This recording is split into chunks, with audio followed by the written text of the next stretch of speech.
bir hərəkətlə, bir dəfə məşq eləməklə heç bir belə vərdiş formalaşa bilməz, sadəcə təsəvvür formalaşa bilər. Vərdiş halına gəlməsi üçün bir hərəkəti 100 dəfə, 1000 dəfə, 10.000 dəfə eləməz ki, o artıq beyində əzbər qalsın. Neyronlar onu əzbərləsin və siz avtomatik edərsiniz texnikanı. Yəni, təsəvvür edin ki, yüzlərlə, minlərlə texnika var. Və çöldə kimsə sizə hücum eləyəndə onu fikirləşməyəcəksiniz, hansını eləyim görür. Məsələn, yaxadan tutub, Faiz müəllim seminarda bunu göstərdi, sonra belə elədi. Bunu heç vaxt fikirləşə bilməz. Bu artıq o qədər yadda qalan olmalı ki, dərhal tətbiq edərsiniz. Yəni, necə ki, məsəl üçün deyirəm ki, bizim təbii reflekslərimizdə var, nə bilim, yüksək gəlib, əlimizi atırıb, özümüzü müdafiə instinkti var da burada.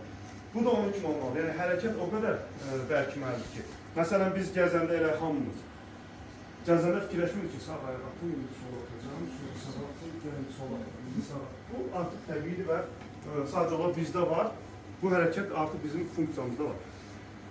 Bunlar da sonradan qazanılmış hərəkətlər içilməlidir. Yəni, bu vərdiş halına gəlmir. Vərdiş halı üçün rutin lazımdır və davamlı olaraq o stabil olmalıdır. Məsələn, həftədə 3 dəfə 1 saat məşq eləməlisiniz ki, bizim idmanda o artıq beyində otursun. Və bu artıq aylar, illər keçdikcə görürsünüz ki, artıq siz özünüz düşünmədən, özünüz bilmədən özünüzü qorumuş olur. Kimsə tutur, biliyor, çıxartıb koyursunuz, sonra başa düşürsünüz ki, niyə?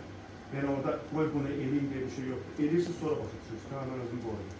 Yəni, bir növ avtomobilin alovzələsin airbəqi və qoruma sistemi kimi. Deməli, indi isə sadə bir texnika işləyək. Mən dayanmışam bu formada, tutaq siz dayanırsınız. Aygün buradan dayanır. Kənarda gəl, əlimizi üstünə tutur. Gəlir tutur, mani olur. Və bu zaman nə edir? Fırlandır və saldıq aşağıya. Və saldıq. Kolunu. Bir tək əl hərəkəti ilə siz rəqibə ağzını verirsiniz. 1, 2. Oldu. Deməli, bu durumda biz yumuşaq tutsa və yaxud da elə bilməsə, əlbəttə ki, o bura düşməyəcəyik. Və yaxud da biraz saldıq, əlimiz boş tutsa, əlbəttə ki, o yumruq da vura bilər, ayaqdan da tuta bilər, başqa şeylər də elə bilər və s.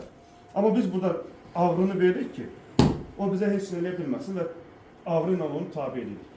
Mən burada saxlamışam və əgər boş tutmuşamsa, o əlbəttə ki, yumruğum vurur, vur, hop, vurdu. Və indi vurur, vur.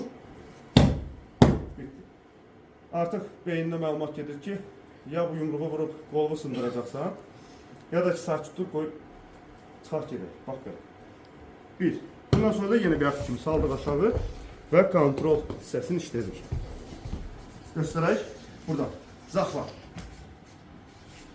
1. 1. 2. 3. Və kontrol. Göstərək buradan. 1. 2. 3. Və kontrol. Göstərək. 1. Yəni. 1. 1. Hop. Saçımda yoldum bağışlar. Taptadım da. Yoxsa üstü qədər. Deməli. 1. 1. 2. 3. İndi isə bunu daha anlaşılan sadə versin. Deməli, üzbə-özdən işləyin, çünki yandan hələ tezdir. Əl üstündən. Deməli, eləyirik. Fırladırıq əlimizi. Sağ əli fırladırıq. Sanki əlimizin içinə bax. Sol əlimiz. Parmaqlardan tutur. Niyə? Çünki mən burada belləsin və əlini çəkib gedə bilir. Gələ bilməsin deyə tuturuq ki, tərpənməz. Artıq məndədir. Əlimizin içinə baxan əl keçir sağa doğru. Sonra ağız aşağı və rəqibin üstünə. Balaca uşaqlara biz bunu belə başlayırıq ki, əli fırlatdın. İlan kimi sancılığını başlayırıq. Sağlık. Bakalım. Göster buradan. 1. Elimizin içi. Elimizin üstü. Çektik. Rəqibə doğru fırlandıq.